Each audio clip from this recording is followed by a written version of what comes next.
This week on Let's Talk About It, it's all about slave movies. Do we need to make more of them? Are they even important to the storytelling of the Black story in America? And we're going to end by talking about some slave movies that we can actually stand. You're here. You've joined us. Let's talk about it.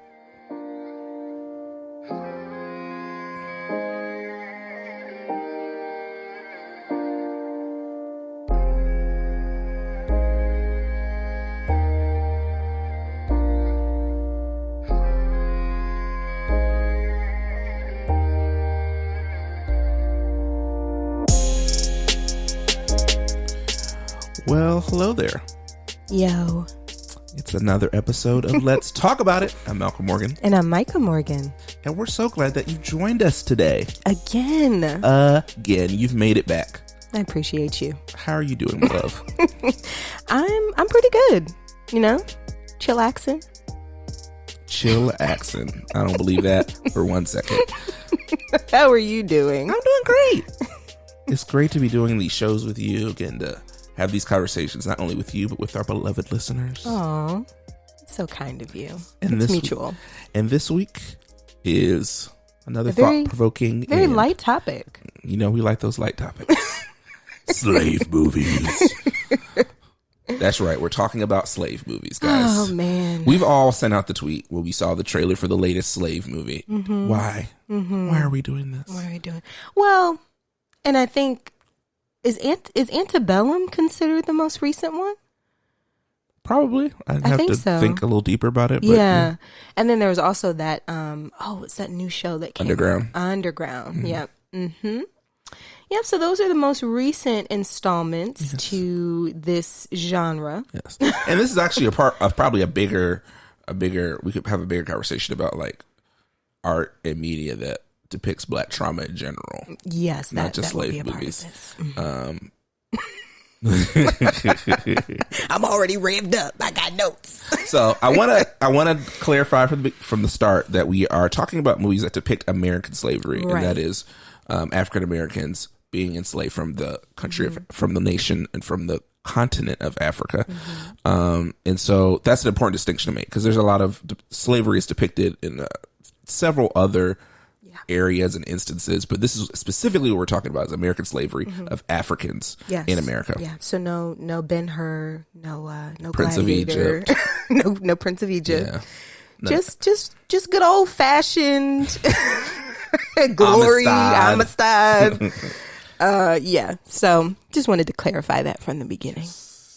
So this is going to be another closed-ended question where we begin with the answer, which is a resounding no. I think we've done them all. I just personally don't think we need any more slave movies. And I think a part of why is because of where the genre is heading. It's almost like because the story is so flat, the story is America produced everything on the backs of people of color, Africans that were stolen from their land. And it was gruesome. It was terrible. It was cruel. And we're over it. It's over. We've overcome. And there are still forms of it happening now. Like that's a very flat storyline. Yeah. And so I think screenwriters and directors have tried to become more imaginative, and the only way they can do that is to find more gruesome ways to depict the trauma of slavery to be different from the last slave movie. And it's like, yo, I just don't feel like seeing someone get whipped on the screen anymore. Yeah. I'm over it.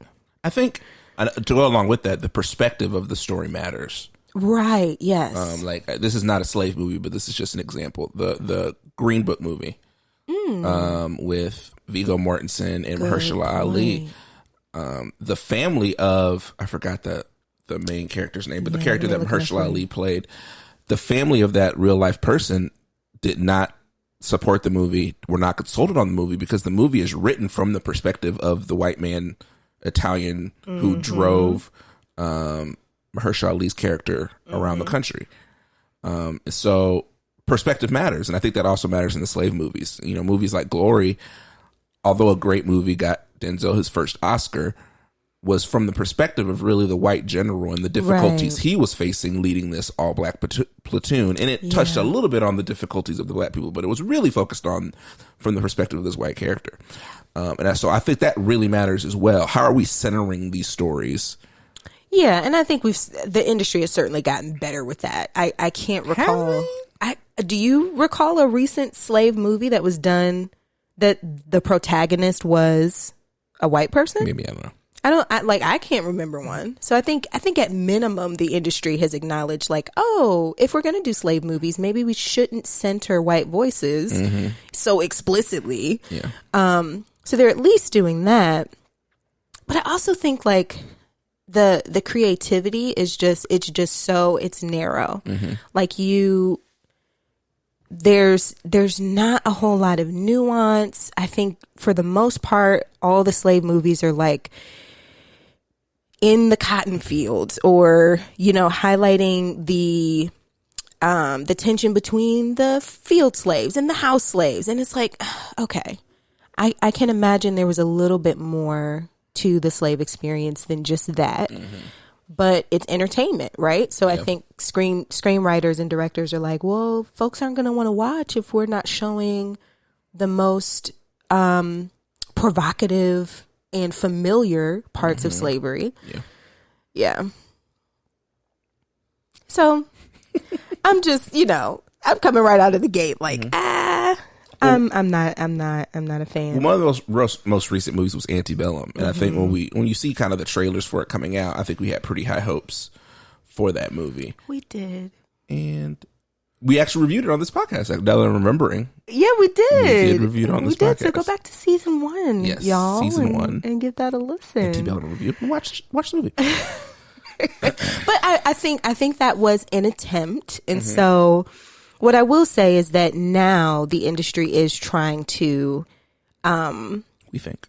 I think that the industry is trying to kind of connect, or is acknowledging that slavery hasn't quite ended. It has changed form. And so you have Get Out, which was, I will always think Get Out is just a masterpiece. But it's this idea that there is the exploitation of and ownership of black bodies that is still being attempted today. Yeah.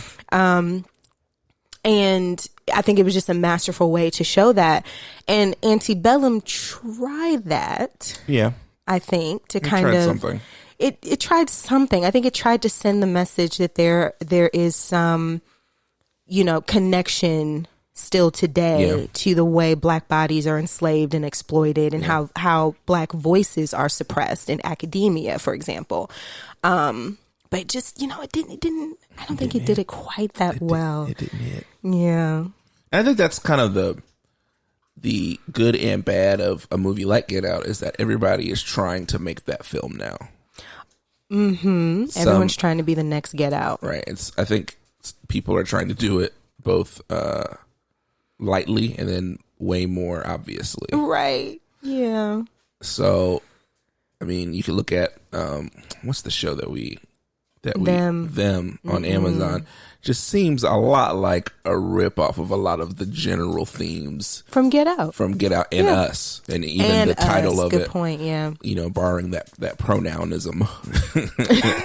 Yeah. And it's not hitting. Some people like it, but I'm not a fan. I can't go back to it. So I think this is where we transition into the fetishization of black trauma. Yeah. Like, I am so grateful for my Twitter peeps, because some of them were like, y'all need to know what's coming. Like, I'm not going to spoil it for listeners, but some folks on Twitter were just like, you need to know that there's going to be some really visually traumatic scenes coming up, and very triggering. And when I was reading through Twitter and kind of getting the synopsis of some of these scenes, I'm just like, why is this necessary? Yeah. Like, why do we need to visually capture brutal black trauma, against like trauma against Black bodies in order to tell these stories. Yeah. Like we're still seeing it today. Like we're still getting gunned down by the police. We're still seeing, oh my goodness, Queen and Slim. I'm not even going to go on that. But yes, Queen and Slim is another example. But I'm saying like in the news in real life, right? Like folks are still getting gunned down by the police. We had a disproportionate impact on the Black community for COVID. Black mothers are still dying at a higher rate during labor. Like there's enough trauma still happening. Like why do we need to see it on screen?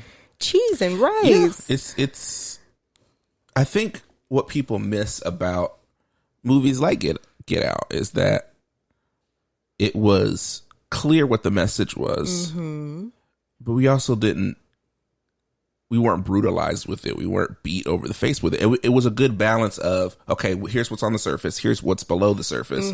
Here's some just funny observations to give you in the meantime. Here's some funny moments. Done. Yeah. Here comes Rod to say something that's still on theme, but it's going to make you chuckle a little bit. Right, and not be sitting there cringing and crying throughout the whole movie. And like, there were no Black bodies brutalized. Yeah, that we saw, yes. That we saw, yes. It was hinted at. Yes. Yeah.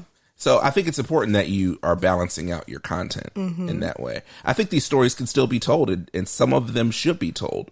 Speaking specifically to some of the media that depicts Black trauma, I think those stories can be told. I think another good example of it is the HBO show Lovecraft Country. I think. Ooh, yeah. I mean, yes. There were some moments, and it wasn't Black bodies. I would say that there wasn't a whole lot of trauma, but it got pretty gruesome. Yes, but that was more I think that was more the horror aspect and sci-fi aspect of the show. They had to do so than the yeah. And I think what makes a difference is that can be the backdrop, the racial tension and those things can be the backdrop of the show, but it doesn't have to be the narrative of the show, if that makes sense. Good point. Yeah. So with Lovecraft Country, that was kind of the backdrop, and it informed a lot of things that were happening, but it was really Lovecraft Country at its core was a science fiction horror type movie, not necessarily a movie we're following these people dealing with the Jim Crow South. Right. Even though that's part of the story, that's not really, it's kind of what it's about, but it's deeper than that. Right.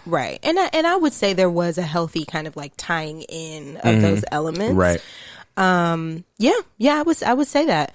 And I also appreciated just for me, like the nuance. Yeah. And I think that's what we're getting at with Get Out is you can tell these stories and you, like, because we already know them, you don't have to like tell them so hard. Yeah. If that makes sense. Yeah.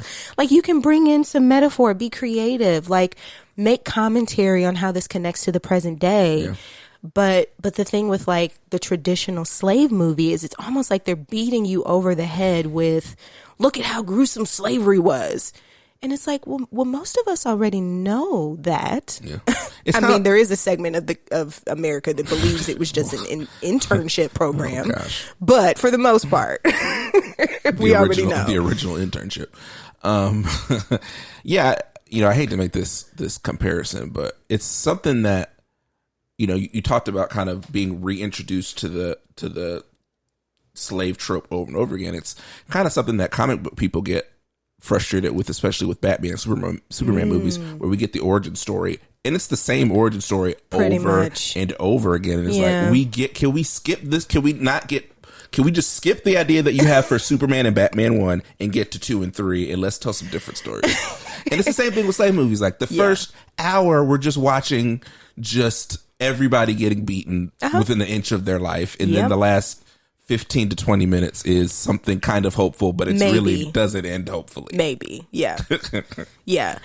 And here's a glimmer of hope. Kidding. And then we're going to rip it from your fingers. This is slavery. Sorry. There's no hope. There's no hope. Yeah. And that's, yeah. Like, have we got a Juneteenth movie? No, actually. Like, can we get a movie about how the last slaves found out that they was free and what happened? That would be nice. Although, I wonder if that's too anticlimactic. Like Hollywood is just like, you can't really, you know what I mean? We watch a lot of movies that we know the ending to. That's true. But I'm just thinking of it from Hollywood's perspective. Here's something that I have thought about, and I don't know if anybody's thought about this. You go to the movie, you buy a ticket. Obviously, let's say you're going to go see, I don't know, Avengers. You buy the ticket. But did you guys ever notice that the title and with the name of the movie comes like sometimes 10 minutes into the movie? Like it's a surprise. Like you might not know what movie you came to. Okay, I see what you mean. Like one of the characters slips it into one of their lines. Or not even that. Like it's like they do this big opening scene and then the name of the movie pops up after this initial scene. Like, oh my God, I didn't know that's what we were doing. I didn't know I was in Dark Knight. I thought this was something else. Some people might have forgotten. You don't know. And so 10 minutes is a long time. I say that to say there's a lot of not real suspense in a lot of these movies, especially when they're based on a book or the Bible or whatever. Like Passion of the Christ. How does it end? Like we know how Passion of the Christ ends. Prince of Egypt. Do they get out of Egypt? Come see Prince of Egypt and find out. Like we already know what happens to Moses. Yeah, that's legit. And then and the other thing is that there's some tropes that just the hero usually wins, unless it's a slavery movie. Well, yes. Well, then you got to wonder who's the actual hero of this movie. That's a good question. Yeah, screenwriters are they're not always on the right side. They're not always on the right side. No. Original Birth of a Nation. So I think to kind of bring this to a neat little close, what I will say is the directors of Antebellum, even though I don't know if they were as successful as they wanted to be, when you look at interviews, like transcripts of interviews that they've done, they seem to have really thought it through. Like they really tried to offer something new to the industry. And so there was a quote from one of the co-directors, Gerard Bush, that I think is helpful because it really kind of neatly puts into words where the slave movie kind of segment of the industry should be heading. And what he says is Antebellum isn't just a movie. It can't be. Films about slavery have an uphill battle to climb with critics, historians, and audience members. There is a responsibility lurking behind each reel. A dialogue should be sparked. Perspective should be shifted. It's an incredibly tall order for any piece of art, but represents the peculiar conundrum of films about what Bush called this country's original sin, which is slavery, right? So I think Bush is really kind of understanding that if a slave movie is going to be done well, it really needs to kind of push perspectives. It really needs to spark a dialogue and not just kind of depict history, because we have history books for that, right? So I thought that was, for me, I was like, okay, I appreciate that there was some thoughtfulness behind it.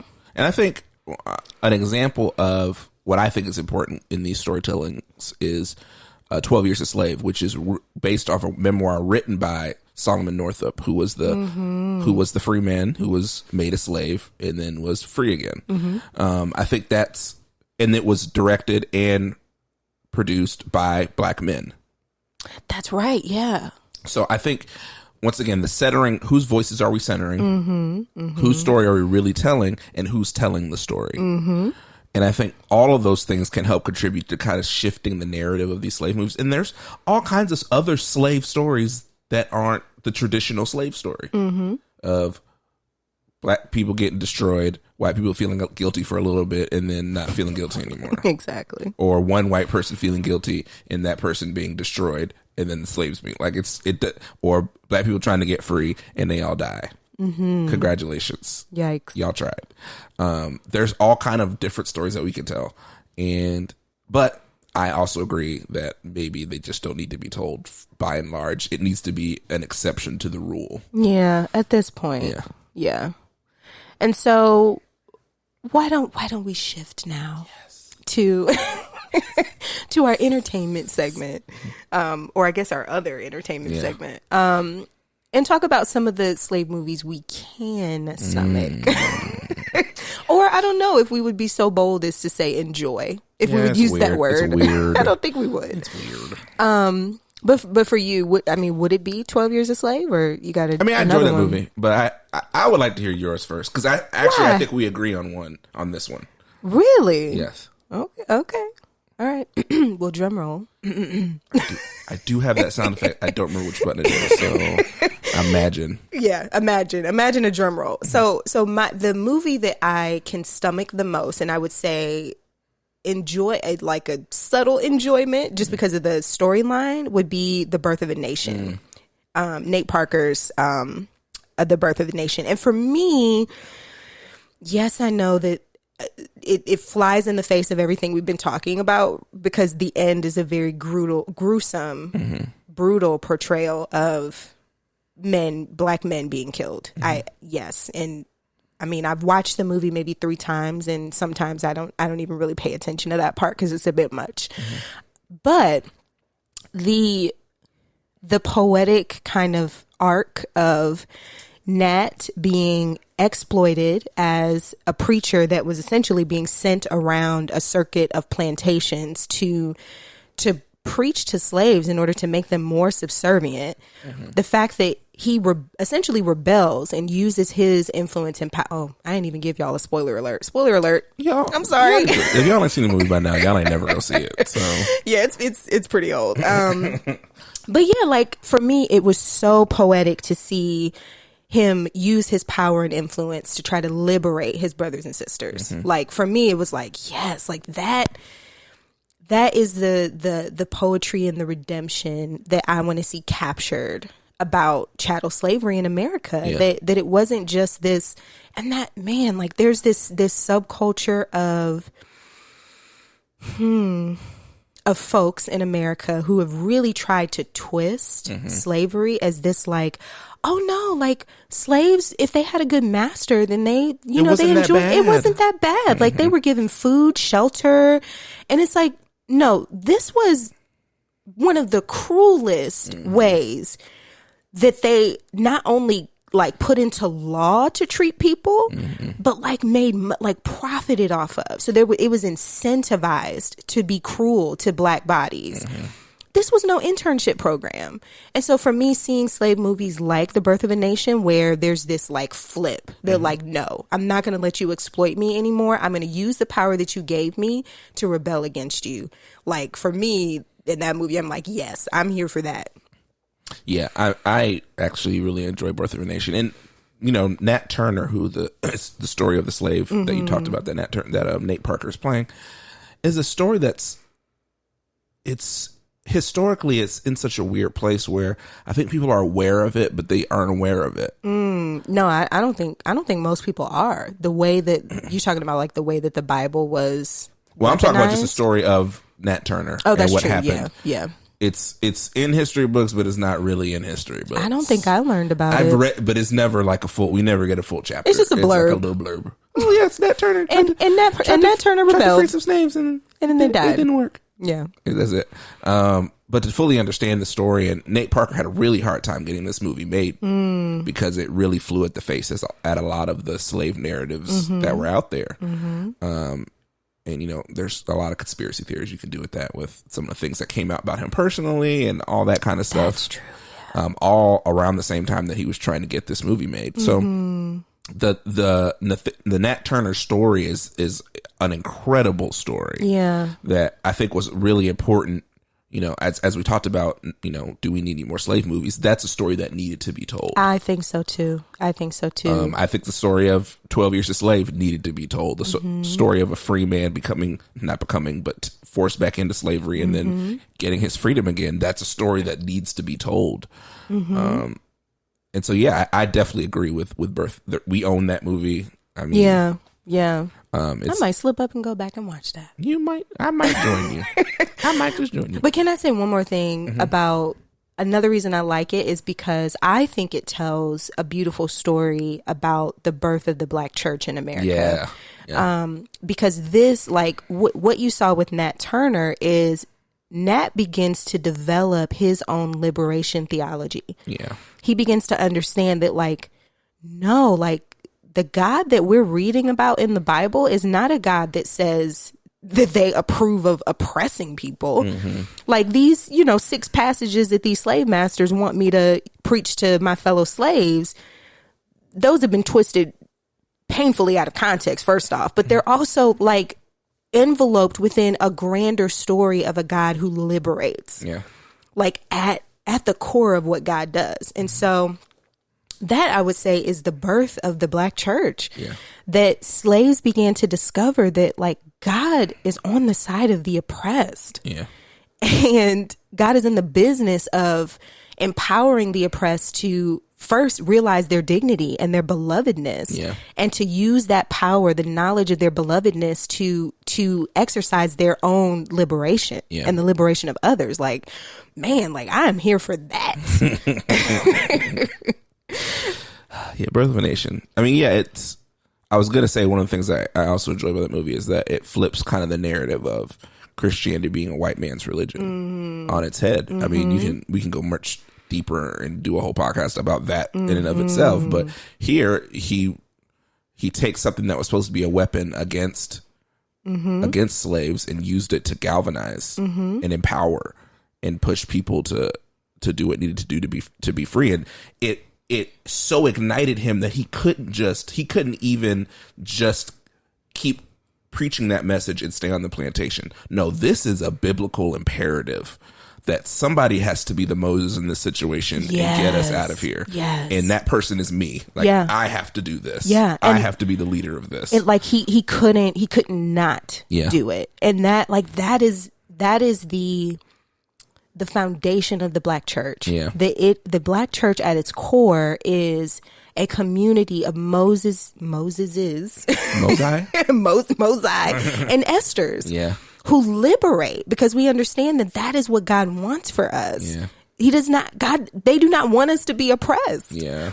And so, like, the beauty of that, like, you really watch, like, there's scenes of Nat, like, praying and rediscovering who God is. Yeah. And there's scenes of Nat preaching scriptures that focus on liberation, you know, to galvanize his brothers and sisters to prepare for their rebellion. Like, those are just beautiful scenes. Yeah. So now, guys, that we've talked about all of this, like, deep symbolism and great high art of slave movies, I'm about to ruin what you about to talk by about? talking about a slave movie that I could stomach. I bet I know what it is. It is Django. Unchained. Oh My goodness. Guys, I understand the problematic nature of some of it. The fact that it's Quentin Tarantino. Whatever you feel about Quentin Tarantino, you're probably right. Yes, you are probably right. But one of my markers of progress is that we could put out a movie like Django Unchained and it hold up and be fine. You know what? I give you that. I don't have to have the slave story where the person who gets beaten to death wins the Oscar because they played a great slave that was beaten to death. You know, we can put out a movie that is gratuitously violent towards slave owners and slave masters and overseers, and it is just fine. Yikes. Which I would say, just really quick, the newest iteration of that, I would say, is what's the other movie by Nate Parker? American Son? American Son, yeah. I mean, it didn't hold up as well, but it was still another depiction of, like, gratuitous violence against. Well, actually, it wasn't very violent. No, it wasn't. That's the rub of that movie. Yeah. Is that they kind of cut out anything that even could have been violent. That's true. There's a lot of snipping. Intentionally cut out of the movie. Yeah, but the storyline was there. Yeah, I got you. Yeah, I got you. I'm with you. But yeah, I enjoyed that we were able to put this movie out, where the Black person wins at the end, by the way. It's true. And kills all of them. And rides off into the sunrise? Rise. It was dark, so yes, sunrise. Yeah. With his woman. Yes. But it also made some pretty interesting comments about some of the I guess I'll just say it, stupidity of some of these slave masters and their logic and how they treated people in some of the, like, conversations. Leonardo DiCaprio's character, who was I forgot what his name was, but he was kind of the owner of the biggest plantation in the area, and some of the conversations he's having with his slaves, there's actually another one, the guy, I forgot, they call him Big Daddy, and he's having a conversation with his slave about he's like, now this is Django is a free man, so you can't treat him like another slave. I'm changing the language, by the way, guys, right, because they got real free with their language. He's like I don't understand. He's like, you know, what's his name from down the street? I could treat him like white folks? No, I don't want you to treat him like white folks. He was hold up now. He's still black, but he's not a slave. What's the name of the little dude that does the deliveries from this? Oh yeah, him. Treat him like him. Just such it's faulty all of this logic. Gymnastics that they have to do. Like, no, it's a little bit more dignity, but like not as much as white folks. Let's not get folk. crazy, okay? Let's not get nuts. 20% more. And then I think that, Samuel L. Jackson's character in that movie is so well written. So well written. Quintessential Uncle Tom. Because you hate that guy after that movie. Oh, hate is you are just waiting for the end of the movie when he gets I know he about to die. So I remember I was listening to an interview with Samuel L. Jackson, who works with Quentin Tarantino on a lot of his movies. And he says he's one of the few people that he doesn't ask me to do a movie. He sends me the script and says, this is what you're being a part of this movie. And I didn't know that. Yeah. He's like, that's kind of just the relationship they have. Yeah. So they send the script for Django and he's like, oh, you don't want black people to like me anymore. That's what this is right, about. That's what this is about. Because they're about to hate me after this movie. I mean, it was a true test of his reputation because somehow we still love him after that. We still do. He slid right into the Avengers. With no might have been in the problem. middle of the Avengers. Yeah, that's true. Yeah. That's true. And so I think there's some, there's obviously the violence. There's obviously, the use of the N-word, however you feel about that. But I think there's also some, it's cool to just have a slave story that I don't feel bogged down after watching. I don't have to steer away from white people afterwards. I don't have to decompress and sit there and not go to work the next day. To have a movie where you're like, yeah, get him. Yeah, because the hero they had the right hero finally. Yes. Yeah, and it's completely fantasy, right? Because that didn't happen. It didn't happen, but that's fine. That's fine. I know what real slavery is like. Right. I really do. Trust me, I do. Yeah. I want a fantasy story where I win in the end. And thank you. I can't deny that. Yeah. I don't read the Bible for the suspense. I win in the end. Hey, shatai, ishkatai. That'll preach. So, Micah, what did we learn today? We were all over the place. What did we learn today? Y'all, thank you for sticking with us to the end of this episode because it got passionate. But what we did talk about was whether or not we do need more slave movies. Yeah. And that was the shortest part of the conversation because the answer is no. But we talked about some of the problems of slave movies, some of the things slave movies have been attempting and perhaps failing at. But then we ended with what are a few slave movies that we can stomach. So of course, this is not where the conversation ends. We would love to see on Twitter, continued conversations about what slave movies you can stomach or whether you disagree. Do you think we do still need some more slave movies? And we would love to hear why. So we invite you to use the hashtag #TalkAboutItPod, #TalkAboutItPod, and feel free to tag us. You can find me at J. Marie Morgan, and I am Malcolm DOT Media, Malcolm DOT Media on Twitter. And we would love to hear you continue or to read you continue these conversations there.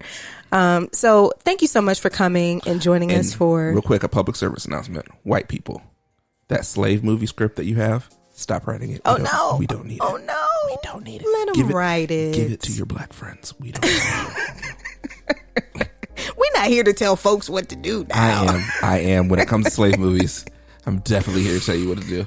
Help us. Anyway, y'all, thank you for coming. We will look forward to seeing you next time. I have been Micah Morgan. And I am and will always be Malcolm Morgan. And we'll see you all next time.